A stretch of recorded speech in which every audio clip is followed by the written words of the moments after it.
Good evening. I'm Lisa DeSisto, publisher of the Portland Press Herald. Thank you so much for joining us at Maine Voices Livestream. Thank you again to HM Payson, our presenting sponsor. They are with us no matter what platform we're on. Whether we're in person or online, they're always there to support us. Thank you to Stroudwater Lodge, Portland Downtown, and Hub Furniture.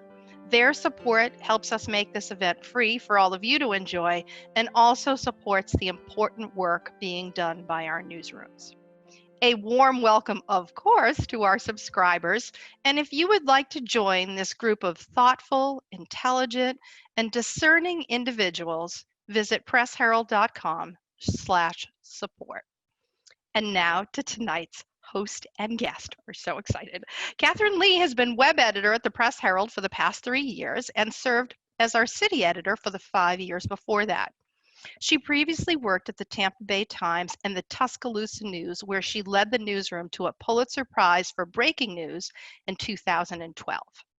She most enjoys traveling and exploring the state that she has called home for the past 8 years. Timothy Simons grew up in Readfield and attended the University of Maine in Orono, where he discovered his love of acting. Then he worked in the Chicago theater scene before moving to Los Angeles. After just a few years, he landed his breakout role on HBO's Veep, starring as the truly awful yet ridiculously funny Jonah Ryan. Now he has nearly 24 film and TV credits, including the limited series Looking for Alaska on Hulu, The Hustle, opposite Rebel Wilson and Anne Hathaway, and voicing characters for Robot Chicken, Big Hero 6 the series, and Ralph Breaks the Internet. Please welcome Catherine Lee and Timothy Simons. Thank you, Lisa, and welcome to everyone who's joining us tonight. I'm so excited that we get to spend an evening with Tim.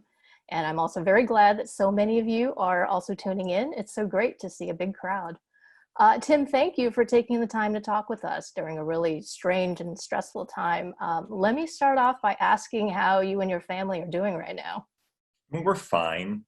We live in hell, but we're fine. I mean, everything now has to be prefaced with of course we have the perspective that we're currently safe and healthy, but also this sucks. This sucks. And I'm going to say, and of course, yes, we're safe and healthy, of course, but it also totally sucks, but we are safe and healthy and everything's fine. Glad to hear it. So I know we have a lot of Veep fans in the house. So I got to ask, how do you think Jonah Ryan would handle the pandemic, given he doesn't really believe in science?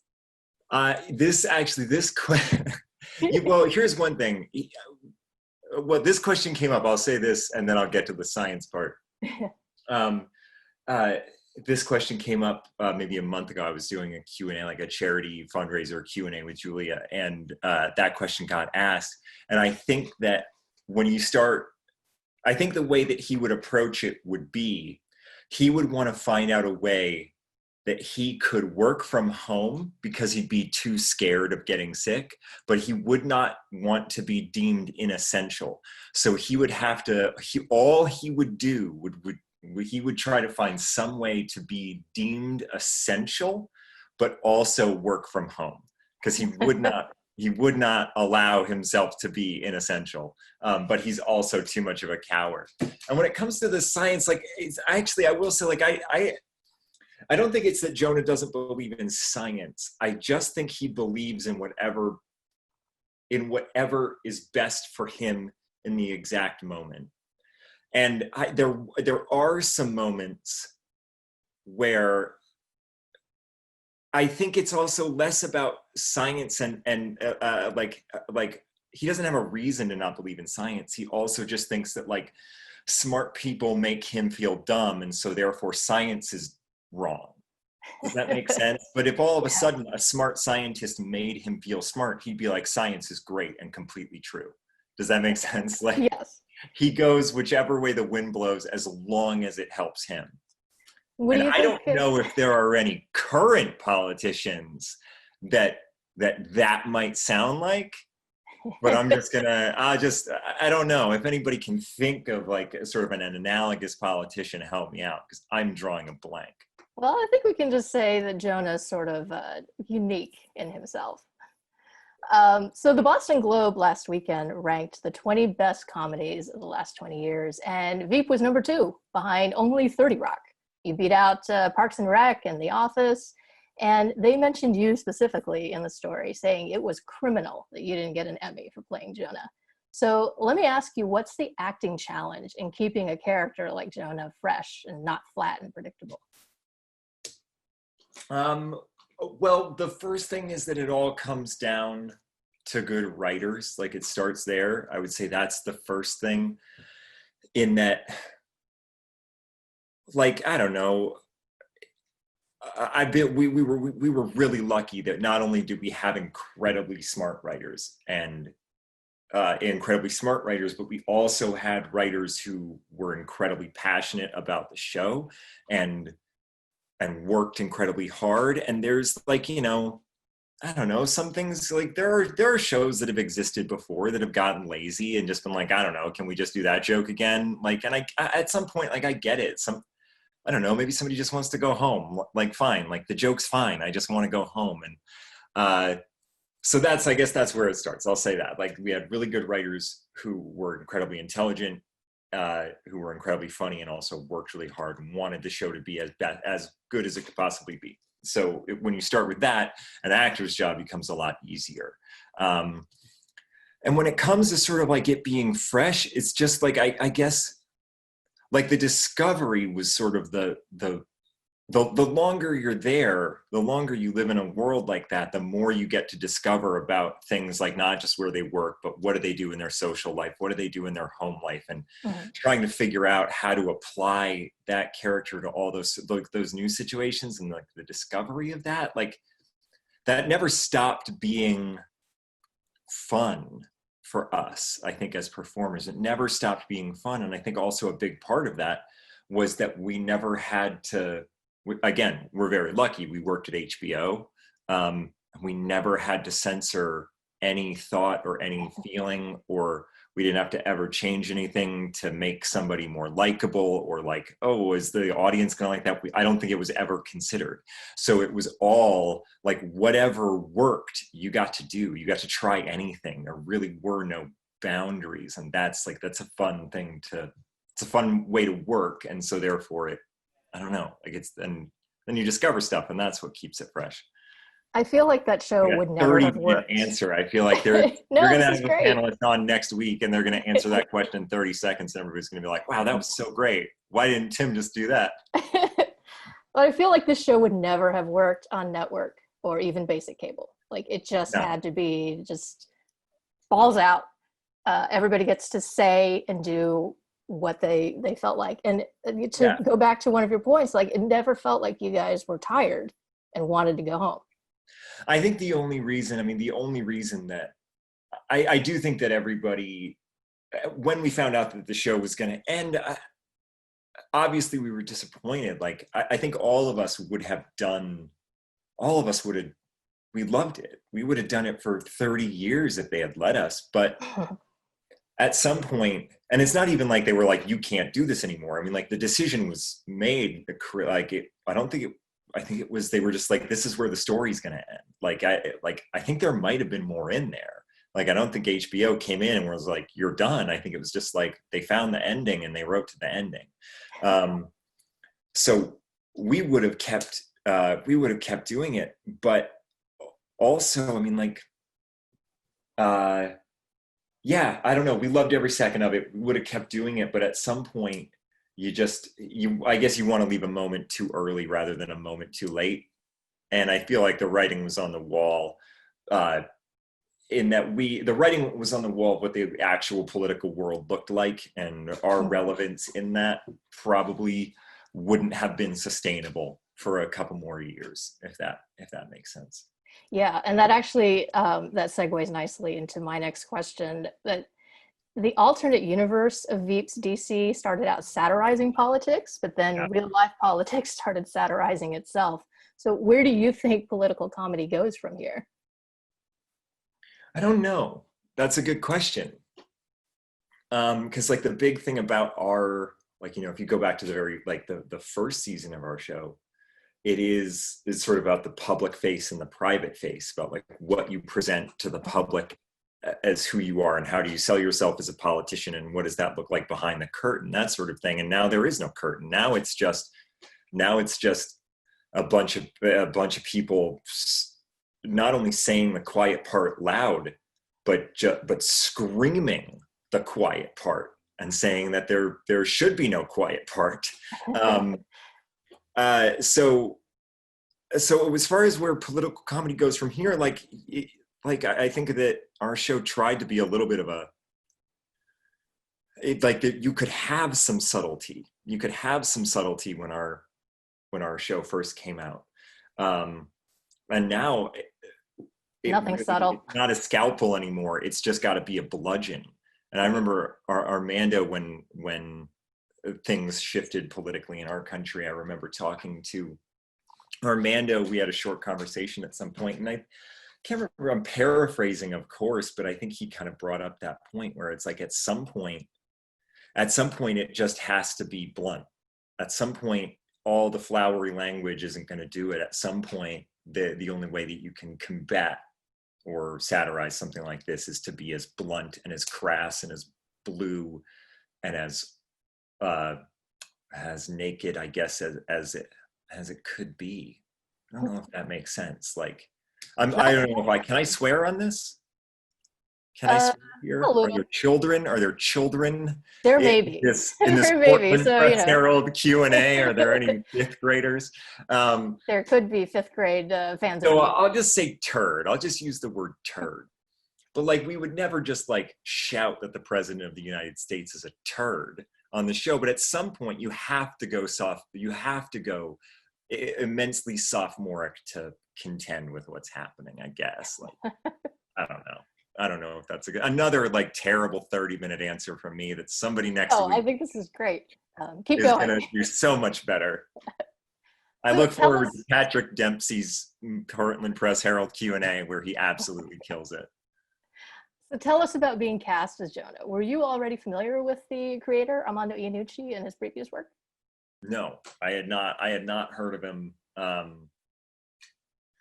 I had heard of In the Loop, the movie that he had made that came out in the States to great acclaim, and so while I was in the audition process, I watched that movie, and while I was watching it, it immediately became one of my favorite movies that I had seen, and it just kind of exactly aligned with all the things that I liked.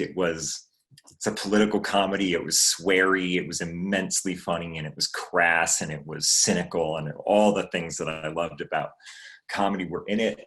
But in auditioning for this show, I mean, like, I was the first person in the door on the first day for the Jonahs, at least for the Jonahs. But it was like, and I think possibly for the whole casting process, I think like first rounds, I think I was the first person that walked in the door, and you just assume like at that point that you're just going to get forgotten about. You know, they're going to see 40 people and you were the first one through. So you're like, wow, I don't have a chance of getting this. And I was also green, and I had been down in LA for 2 years. And I think it was the first time that I auditioned for like a series regular job on a show. I had some small auditions for television shows, but like 1-day parts, and I didn't even get them. So this, I was like, there was no way I was going to get this job. And for some reason, like, I got called back, and that was with Julia and Anna, Armando, Allison Jones, Ben Harris, who was also casting, who also worked in Allison's office, and the producer, Chris Godsick, that was with them. So it was a really small room. Did some scenes with Julia, Anna, and Tony Hale, and then walked out of that thinking, well, that was it. I'll never hear from that one again. I thought I did a good job. I was just like, there's no way I'm going to get it. And then 2 days later, I ended up, I had to go into HBO. And that's like, you go into like a big, you like sit in a waiting room, like a conference room with all the other people that you're auditioning with. And there were 2 other guys that were auditioning for Jonah that day. Or that had been like in the network test. So there were 2 people auditioning or testing for Mike. So Matt Walsh and Dan Bacadol were both testing for Mike. Dan Backendall, who eventually played Congressman Furlong. Right. So they're all there. Brian Husky, who ended up playing Leon West in the show. He was testing for Tony's part for Gary. You're in there with all the other actors that you're kind of going up against. And you're just waiting, and you're going in and out of this conference room. Sorry, there's a dump truck going by. You're going in and out of this conference room to like the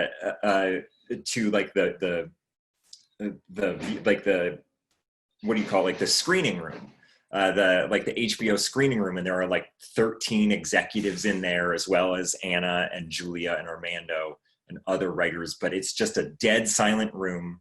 You're kind of up on a stage. It's very awkward. You're doing the scenes, and we were there for a couple hours, and I got lost on the way home from Santa Monica. And by the time I got home, I got a call that I was cast on it. Wow. So what was your favorite part about being a member of this murderer's row of great comedy acting? Was there a particular cast? Favorite part of it? I mean, it was like, for me, at the beginning, it was like going to grad school. I didn't go to, I mean, like, I just sort of like after college, I just kind of jumped out and tried to get work. And it was, I mean, it was like extended education. I just, all you did. And like, to that point, I had been working consistently as an actor for a little while, like maybe a year, like it was my only job. No, not even that. Like I would say, like I had mostly made a living as an actor for about a year leading up to that, but not day to day. Like I was in a bunch of commercials, and so like I was getting paid, but it's not like day to day. That's what I was doing. And this was, you just woke up every single day and you tried to figure out what the funniest thing you could do in a scene was, like in rehearsals, the way that you would workshop a play with the funniest people that are alive. And so it was like going to grad school, just every single day was that. Every single day was jumping in, like, because we had this weird rehearsal process, like all of a sudden Matt Walsh and I would be playing reporters, and we'd be asking Julia questions, or then, and then Reed would be a general who has to like come into the room and just, trip her up on something, and just constantly kind of jumping in and out of scenes, not even playing our own characters, and sometimes playing our own characters, sometimes not. But that was the best part.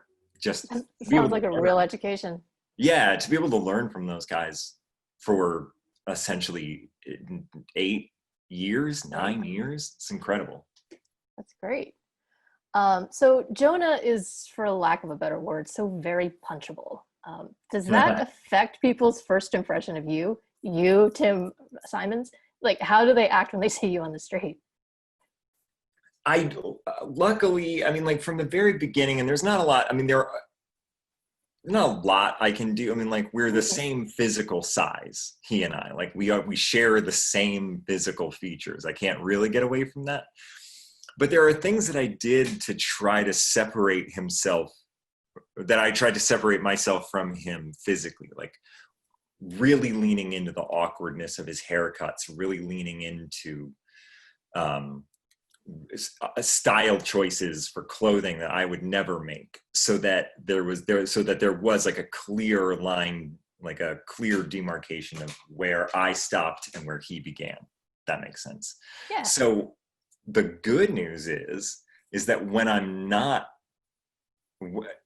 just out in the real world, I don't really think a lot of people realize that was me. I mean, like, I do get recognized, but luckily I do feel like there was enough of a separation that whatever he was does not get sort of transferred onto me. Like people don't just assume I'm that bad. Because truly, like, I remember when the show first came out, Patton Oswalt went on like the K-Rock, like LA morning radio, like the Kevin and Bean show on K-Rock.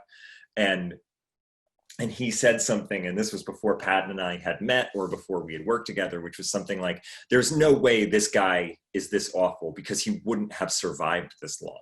Like this, if this man was this bad, he would have been killed long before now. So it must just be a good performance. And that felt good. That's nice. That's a really nice thing to say. Yeah, it was. So do people treat you differently when you're here in Maine because you're home? I mean, No, you have a Maine lot of doesn't give a Readfield shit. fans in the chat already. Oh God, I swore. I'm very sorry to the fifth graders in this chair or in this chat. Uh, no, Maine doesn't care. It's one of the things I love about it. Every once in a while I get, in Portland, I guess I do get recognized a little bit, but I don't know, like, it's one of the great things about Maine. Like, nobody has time for that. And like, I mean, I think a lot of times, like if people do like recognize me from the show, like we end up just like talking about Maine stuff because they're like, what are you doing here? And I'm like, I grew up here. And then you just end up talking about Maine stuff. You know what I mean? Yeah. No, I don't think anybody's treated me different. I mean, like the only thing that's different about Maine or me when I'm there is that sometimes I forget, like having gone to Chicago and then living in LA, like I forget sometimes, and my mom makes fun of me because she thinks that I've turned into like a city slicker or whatever, because like I'll go to like the corner store and like somebody will be checking out and I'll be behind them in line and they'll just be having a full conversation and none of the stuff is being rung up. Like nobody's doing two things at once. Like and there is that part of me is like, we'll just do two things at once. I just need to buy this milk and leave. You can talk about this after I'm gone. And she thinks that I'm too impatient for stuff like that. That's the only real difference. So tell us about a typical visit home. Where do you make a point of visiting? What do you show your kids when you come back? Well, we generally, we try to get there twice a year. We usually come out for the summer for like, a camp week where we all rent a camp and the cousins all get together, my brother's kids, my sister's daughter, my parents, and also like my mom's sister lives close. So then her daughters and their kids, we all get together. It's like a big kind of like, and then my mom's brother, Rich, and his family, they come out, and everybody is just kind of like one big swarm by the pond. We usually go to Wayne, close by to Readfield. That's usually where we go.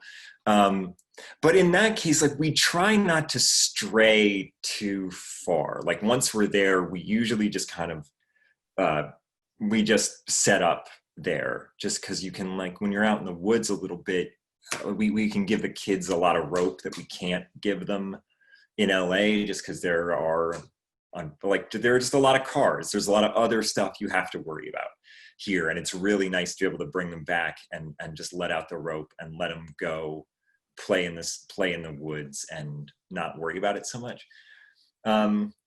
So we usually just kind of post up in Wayne over the summers, and then we usually come out for New Year's, and we stay in Rockland for New Year's because my sister owns a bookstore there. Yeah, tell us about that. So she owns Hello Books in Rockland, Maine. It's right on Main Street. It sort of shares space with Rock City Coffee, where her husband works. He's a coffee roaster there. And it's like I helped her in one of those summer trips she was opening up, and like I helped her load in the first bookshelves and like helped her set up before the doors were ever open. So it's one of my favorite places in the world. So we always try to go there. And that's also funny just because our kids don't ever feel the cold. So the first time we ever went, they were like 1.5 years and it was a degree outside. And my son Marty wouldn't accept it. Like we brought him outside and we were like, no, it's just like a little cold, but you're just going to be cold. But I mean, he's 1.5, doesn't really get it, but he just started crying. He just started crying and wouldn't stop until we brought him inside. They're not really cut out for Maine winters. They're true LA kids then. Huh? They're true LA kids? They're true LA kids, which is so weird that I'm raising LA kids. But every year we go to my friends that I grew up with, and now their wives and kids, we have a tradition of going to the New Year's Eve Portland, like the Maine Red Claws game, the New Year's Eve Maine Red Claws game. And then we'll usually get like an Airbnb for the night in Portland, and we'll like cook a big dinner and go out and have a drink. so we've been doing that for probably 6 or 7 years. We have a tradition of doing that. And truly, it's the greatest sporting experience that I've ever been to. And I've been to I've been to like fun things. Like I've been to LA, I've been to, baseball playoff games, and I've been to NBA games and like PGA Tour events. And truly, NBA D-League and the Maine Red Claws, it's the most fun that I've ever had at a sporting event. So we'll be looking. So that's for like you kind of the next general stuff. Yeah. Okay. So you got your start in acting and in comedy when you were going to UMaine. You didn't intend to go there at first, right? How did you end up at UMaine? UMaine? Yeah. I don't think UMaine's going to want me to put it like this, but I went there because I was a terrible student in high school. And I was not the worst student in high school, but I wasn't necessarily a great one. And so that is where I got accepted to college. And it ended up, I will say this, it ended up, it's funny, even though I asked my children not to knock on the door while this is happening. Are they knocking? Give me one moment. I'm going to go tell them to stop knocking on the door. Okay. This is real life, guys. Can't handle it at all. The knocking will only continue, and momentarily I'm going to have to text my wife because I thought they were going on a bike ride. Hey, babe, you really have just got to stop knocking, okay? I love you very much, but you have to stop that. Okay. So, yes, back to UMaine and your comedy. That's an example of how it's been going in quarantine. Oh, yeah. This feels really familiar. Yeah. But ultimately, I will start the conversation with UMaine like that, and I don't want that to come across as, I know how that sounds. It sounds like it's disparaging, but truly, like, the only going to UMaine was the best possible thing that could have happened. I absolutely loved it there. I loved every second of it. And I miss it all the time. And ultimately it led me to auditioning for plays when I was there. And it was something that I really had no plan or interest in. I just thought it might be a good way to meet people. I was having trouble meeting people my freshman year. I started auditioning for plays, got cast in like some 10-minute plays. And I think even like, the Underdogs and Upper Dogs, if they're still doing those, which are just like the directing classes, they have to put together 10-minute plays and 30-minute plays. So I did those, and I got like a good response. And of course, like being like an attention-starved extrovert who just needs constant affirmation, I was like, oh, this is great. This is a good Venn diagram of things that I'm looking for, which is to speak loudly and to have people clap is what I was looking for. So I think by the end of my freshman year, I had kind of decided that when I went back for my sophomore year, I was gonna be a theater major. And it turns out when you're not a great high school student, you're not necessarily good at college either. So I went there for 5 years because somewhere in my third year, I went to go see my advisor, and I was like, I think I'm graduating next year. And they were like, and they looked at my transcript and the amount of credits I had, and they were like, no, you're not.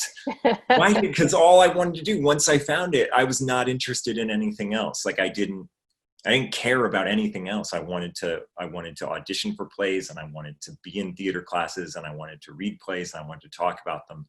And I wanted to be in the plays that school did and go to the theater competitions. It was all I wanted to do. So I don't know, like whatever math class I was taking, I didn't care about.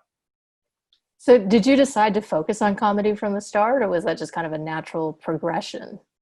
No, I honestly, I feel like the things, sort of always naturally, again, an extrovert, attention seeker. I found it through jokes very early. When I was a kid, I've always kind of leaned toward comedy, but I never, like the paths that you can take in comedy, there's stand-up comedy or sketch comedy. And those are both things that I loved watching and like still do love watching, but have never felt any call to perform them. So the things that I was most interested in were straight plays. Like I'm a terrible singer. And if there's anybody that's in here in the chat that actually like that was in like a musical with me, like they know that I'm a terrible singer. So it's not like musical theater was going to be a path for me. I just like straight plays, and those always occupy like a sort of like comedy, drama, dramedy, tragic, funny world. Like they're always this weird line that just goes back and forth.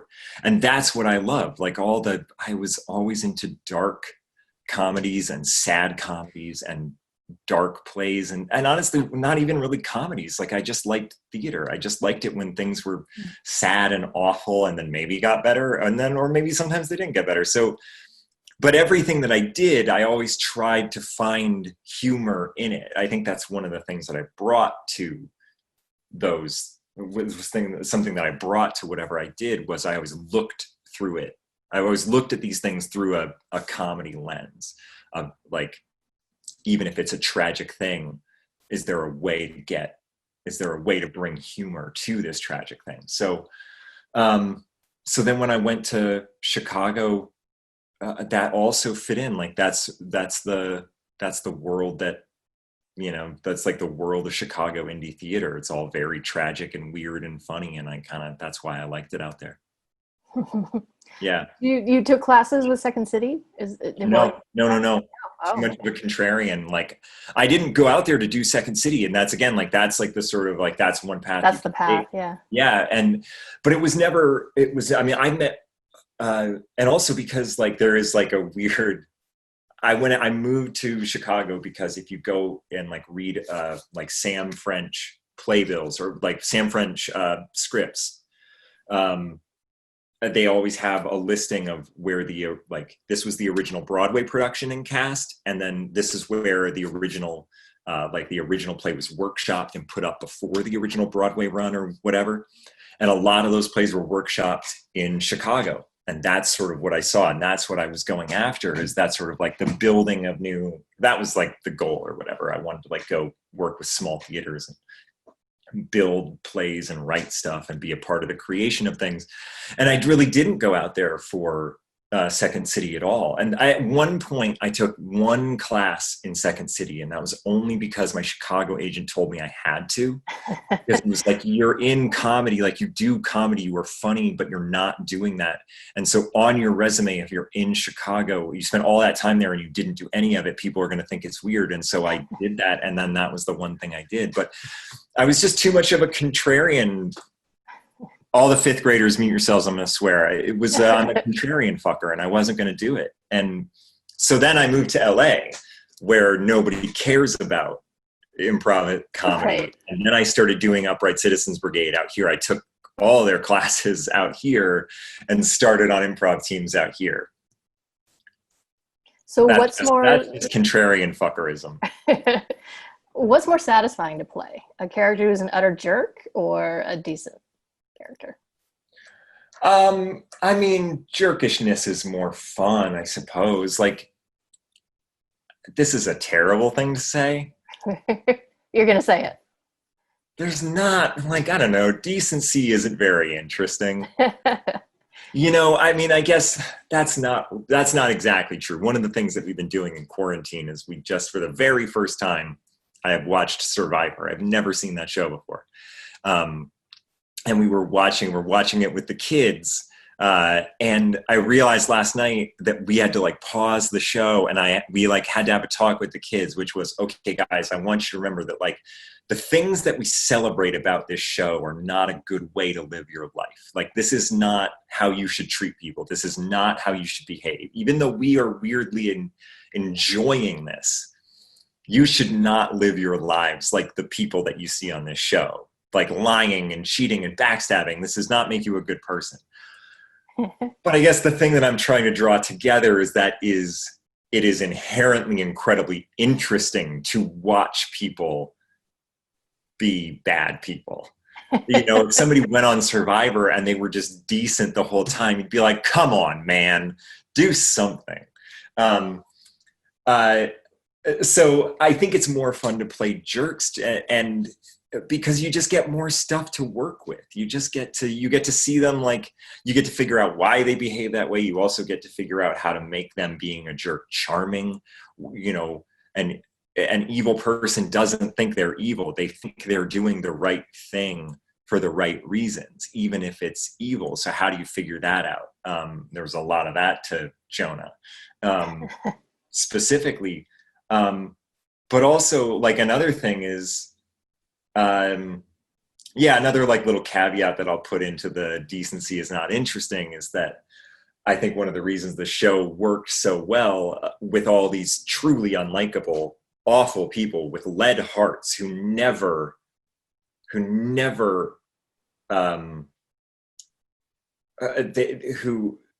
they were just cynical and awful till the end, and they only were out for themselves. That is really great at an arm's distance. That's really great to watch and not be affected by it. But so when I say that decency isn't interesting, decency is very interesting and wonderful when it is your real world, and it is very uninteresting when it's on television. So if you want to apply that to any real life politics these days, there might be an allegory for how indecency is not particularly great in real life when it doesn't affect you, when it actually does affect you. So I want to give you a chance to talk about some of the projects you're working on now, that you're looking forward to getting back to.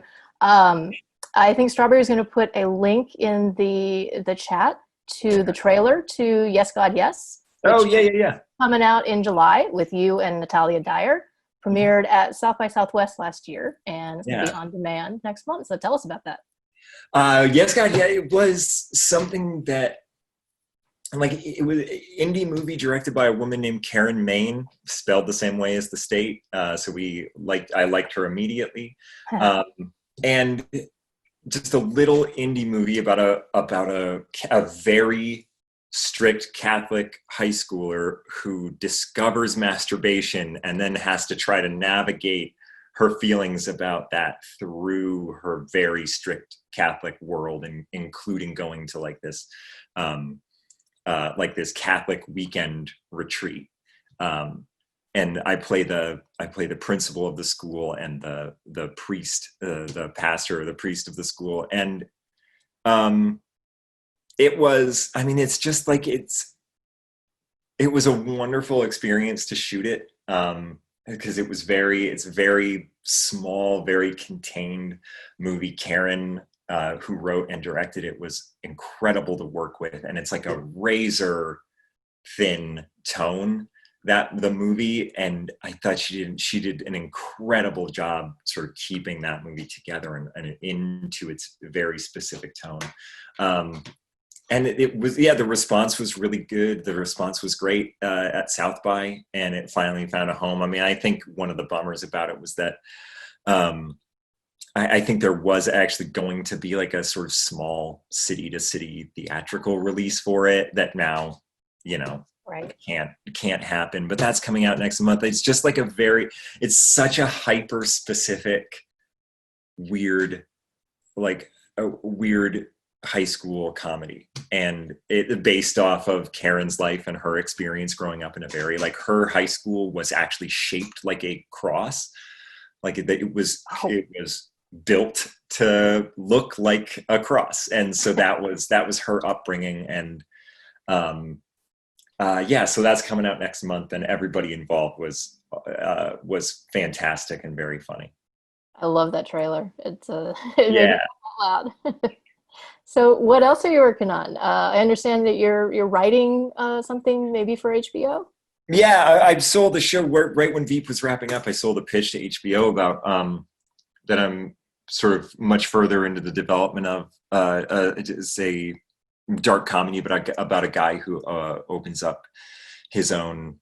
It takes place in a world in which, like, 2020 United States, but 6 months previous, imagine that, like, physician hastened death or assisted suicide was legalized nationwide. And it's about a guy who opens up his own assisted suicide small business. Wow. And the idea is that he's great at that. He's actually really amazing at helping people transition transition into death, and but he just sucks at everything else in his life, and he's just a mess. He just can't apply any of the lessons that you might learn by being in that world. He just can't apply any of them.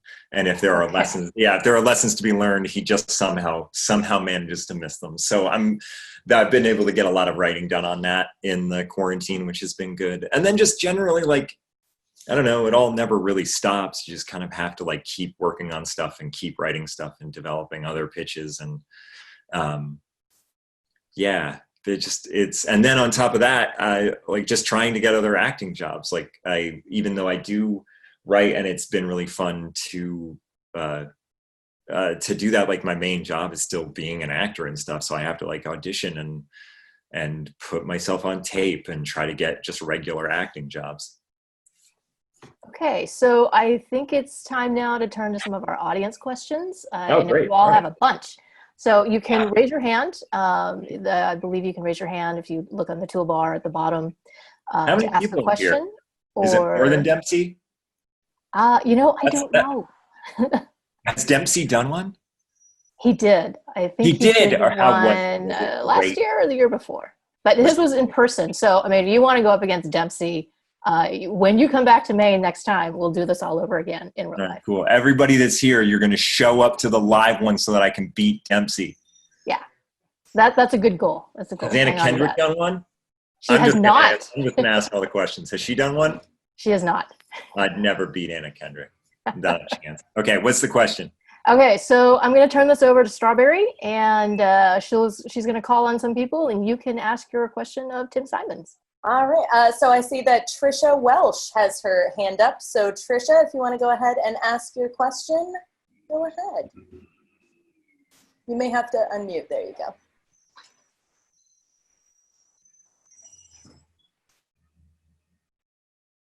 Trisha, do you have a microphone? Trisha? We may have to come back to her. It would have worked if it was Anna Kendrick. So the next person we have with their hand up is Jean Grigsby. I was picturing G-E-N-E. Jean, are you there?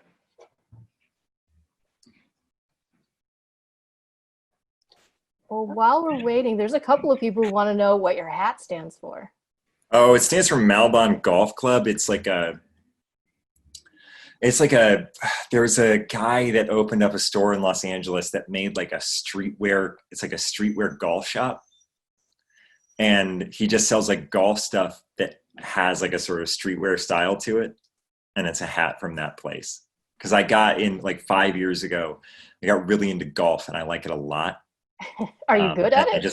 And I just like play on like the Muni courses around here and it's fantastic. All right, so we'll move over to Stephen Schwartz. You can go ahead and try to ask your question. Okay. Hey, we got one working. All right. So I have just a couple, if I could, real quick. So predictably, did you play basketball? Was it at Marana Cook or elsewhere? Also, I think I just have one that's a little more introspective. I saw that Julia and Tony Hale thought that the end was kind of perfect, but when we watched it, we're absolutely heartbroken, especially with respect to what happened to Gary. I wonder if you have any thoughts on that. And then finally, where did you live at Maine? I was at Gannett, Somerset, and Sigap. And thank you. No problem. Great questions. Thank you. The first one, I did play basketball. I played at Marana Cook. I was terrible.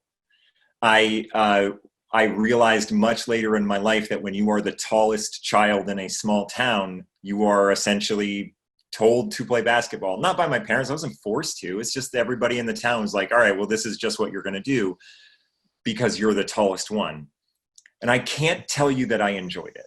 I loved everybody that I played with.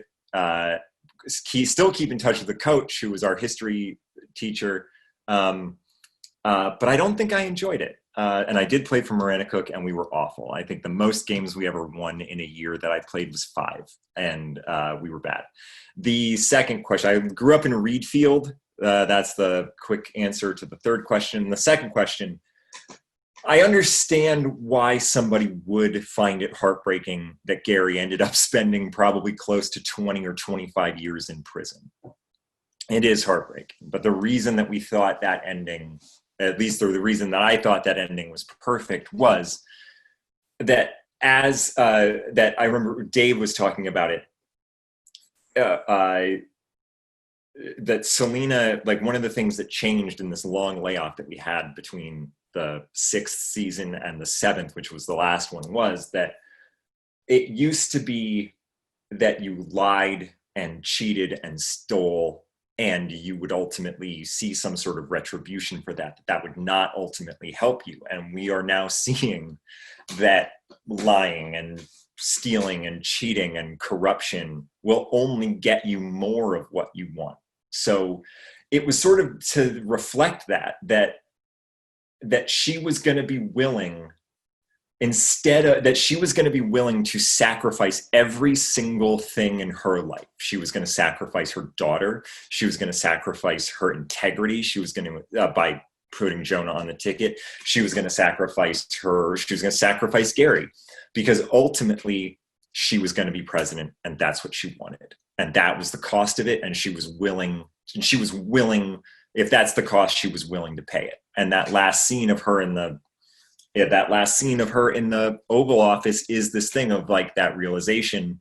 When you spend that quiet time with her, she realizes what she has done, and a call comes in from, I think, the Israeli, I can't remember who it is that calls in, but in that moment it is sort of like, oh, it was all worth it for her. It just snaps in. That's what she wanted the whole time. So it might not be a perfect ending in that you wanted a happy ending, but it's a perfect ending for a show that deals with the cynicism, nastiness, and corruption of politics. Is that a good answer? Dempsey couldn't hold a candle to that answer. That is an excellent answer. Get the fuck out of here. We'll ask him the same question. Okay. So we also have some questions in our Q&A. One from Nicholas Lund. Have you had to drop your Maine accent for acting? My parents are from the Midwest. So at very worst, I have a weird Midwest accent. I never really had like a textbook Maine accent that I had to somehow, train out. But it definitely comes out sometimes. Like when I go back home, I'll kind of slip into the A's a little bit more. And even when I'm just out in Los Angeles, like it definitely comes out. But I never had to like train it out. It's not that it's not there, like buddy, or like Budrow, it's there, bud. Don't worry. But I was never like my buddy J-Man, who I went to college with. Like he would have had to like train it out. But he was like 5th generation Livermore Falls, bud. So like, so he would have had to. But no, my parents are from the Midwest. They're transplants. So you could say, even though I was born in Augusta, that I'm not a real Mainer. Because just because the cat has kittens in the oven, don't make them biscuits. I was told by a lifer. And I mean, you inadvertently answered one of our other questions, which was, can you do a Maine accent? But I mean, like it falls apart after a little while. But yeah. Was the fact that Jonah Ryan was from New Hampshire inspired by the fact that you're from Maine? No, I think it was, I can't remember if it was, I think ultimately what we needed, I think we always assumed Northwest. I think in like the little character backstory that I had, I assumed Connecticut only because I assumed he was wealthy, and this is going to show my bias toward Connecticut. I just assumed he was like a wealthy douchebag, like child of privilege. So that's going to show you some sort of New England biases that I have. I mean, he's not going to be from Massachusetts. It's like this bunch of assholes. So like, so I assumed Connecticut, but then once it sort of got into like the Uncle Jeff thing, the New Hampshire political connection needed to be there to have like Uncle Jeff controlling the elderly vote in New Hampshire is such a powerful political weapon that I think that's where it was sort of made specific. But there were Maine jokes that were thrown in by Dave Mandel and Lou Morton. Because Dave Mandel's wife, Becky, happy 50th birthday, by the way, today. Dave Mandell's wife, Becky, is turning 50. Happy birthday to her. She is from Blue Hill. She grew up in Maine. So he put in a lot of Maine jokes that Jonah had to say, that I had to say, being a person from New Hampshire in the show, that he made me say, just to, I think, get under both Becky's skin and mine. Question from Dave Greer. What is your take on Moxie? Oh, it's garbage. I'm sorry, it's garbage. Get out of here. It was gross when I was 7. It was gross when I was 13. It continues to be gross. I like, now that I'm an adult and I have like a better palate, like I'll take one sip of it and be like, I don't know, okay, I guess I can see it. And then I'll have another one. I'll be like, this is garbage. Get it out of here. But my cousin Kat loves it. Oh, what a nightmare. A question from Alex Lear. Who is funnier, Selena or Elaine? For my money, it's Selena. Certainly not that Elaine is not like a legendary character in her own right, but I do think that like you just got to see more of what Julia is capable of in Selena. Like she just got to do so much, and everything that you could ever possibly ask her to do, every level that is possible to explore, she can do it. I think, and also just because I'm attracted to dark comedies, like the darker it got, the worse it got, the funnier I think it got. Question from Dana Baldwin. Did you get to see Taco Fall play live for the Red Sox? We did this time around. It was amazing. I mean, like, look, the vibe in the expo for the New Year's Eve games is always really great. But like the Taco Fall thing was legit, and he is like I have no leg to stand on here. Because I'm awful. He's not maybe great at basketball, but my God, it was incredible. It was incredible. Taco Tuesday. Do you think you'll do stage plays again in the future, or are TV and film now your preferred medium? I mean, I hope so. I actually did, like the last time I was in New York, I did meet like with the theatrical, I guess the stage theatrical wing of the agency that I'm represented by to talk to him about that. I mean, like the thing is that, I mean, like I have a family that annoys me by knocking on the door during Q&As. And like we have young kids, and the thing about that is like the amount of the time commitment is such that, you know, you have to do it like you have one day off. It's Monday. Most likely it's going to be in New York or it's going to be in Chicago, and it's going to be months on end, like, and there's no opportunity to get back. So as a supporting actor and stuff, you know, even when you're like a lead, like I was like one of the leads of Yes, God, Yes, but that shot over the course of a month or 3.5 weeks in Georgia. And like, you can be away for that amount of time without it getting a little hinky.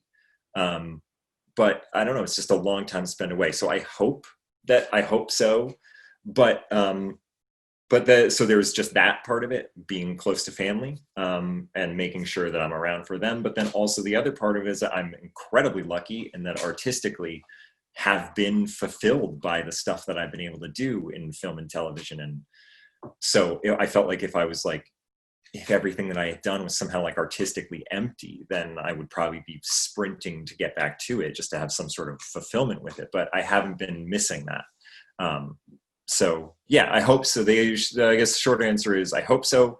It just depends on time. And one question from Vicky Machado. Who were you closest to in Veep? We were really tight. Like as a group, we were really tight. I still because Walsh and I talk a lot because we write together, and like the four of us, that little like when like so like Reed and Tony and Matt and we all got along really well, and we all live really close together in Los Angeles, and all of our wives ended up getting along really well. And while we would be shooting in Baltimore, they started a group because I think Reed and his wife, like they got married like they got married during the course of the show, and then they had kids. And so while we were all away, they, you know, would get together, or they called it like it was like the Veep Widows Club, that they would be like, okay, well, our husbands are all gone for 5 months on and off. Like they had like a little support system for one another, and they still do. Like they still hang out, they still get along. So that group was really important, and that was sort of established in the quiet of that first year of, you know, the sort of small insular show that we made the first year. But Jules and I still keep in touch. We talk quite a bit. And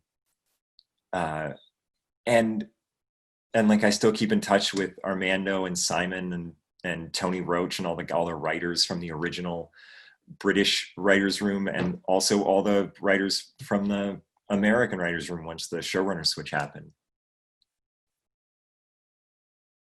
All right, we've got time for one more before we wrap up. Do two more. My kids are gone. They're on a bike. Okay, so the first one will be, what tips would you give to aspiring comedic actors that you had learned from your grad school experience at Veep? Oh, God.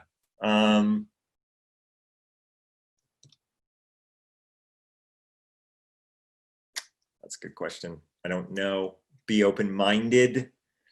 Have enough. I think this would be something like, I would say that like,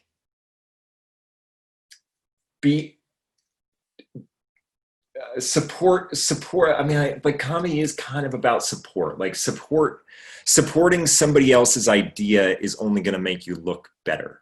If you try to like stomp on somebody's idea to try to get a joke for yourself, it's not going to look good. So I would say like the best comedy is going to come from that like ensemble work. And you'll end up looking better. I think you'll end up looking better because everybody is going to be there to support everyone. And if you try to just sort of barge through, it's going to be a pretty lonely comedy existence. I don't know. That might work. Also, in 5 years, write me back to let me know it was garbage and it didn't work. And our last one is coming from a Lacey Simons. What's up? How seriously did lip-syncing Weird Al songs prepare you for a life in comedy? Well, that's a great question from the proprietor of Hello Hello Books in Rockland, Maine. One good thing is that the memory of lip-syncing Weird Al songs, by the way, 100% was the winner, the clear winner in 6th grade in the 6th grade lip sync contest, was an underdog in the 5th grade. And the only reason I lost that one was because I really do feel like they kind of have to give it to a 6th grader. When I was in 6th grade, I was clearly the winner. In the 5th grade, I should have won, but they just had to give it to some kid who was on the way out, who never had a chance. The amount of like self-hate that I feel, and the sort of like retroactive embarrassment that I feel is great for comedy as an adult, in that it prepared me for just how for just like that sort of thing. How much you sort of are embarrassed for who you are makes for good comedy. Like self-hatred makes for good comedy. Let's say that.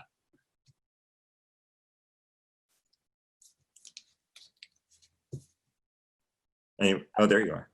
Okay, so I think that does it for our time tonight. I don't know about you guys, but I had the most awesome time.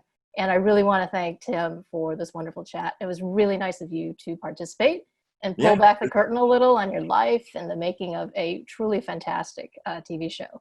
This was a lot of fun, and we hope you and your family stay safe. Thanks. Everybody stay safe. If Kendrick does one, let me know if I did better. If you were at the Dempsey one, let me know if I did better than this. We'll also schedule a live one for when I'm home, just so we can do like an actual apples to apples comparison. We're going to hold you to that.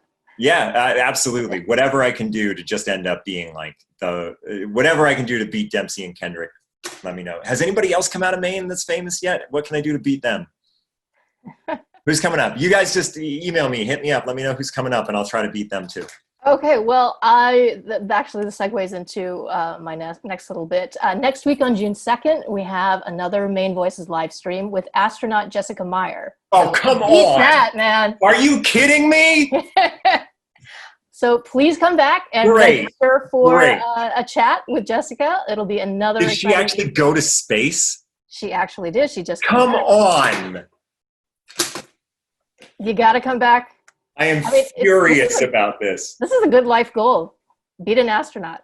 I am going to save up. I don't care if it costs every penny I have, and I don't care if the kids can't go to college. I am going to save up for one of those tickets to space on Elon Musk's ego plane. You know, it's And I am leaving going on to go Saturday. up there, and I'm going to, me and Leonardo DiCaprio are going to be the first on that plane just so I can somehow beat the astronaut. Come on.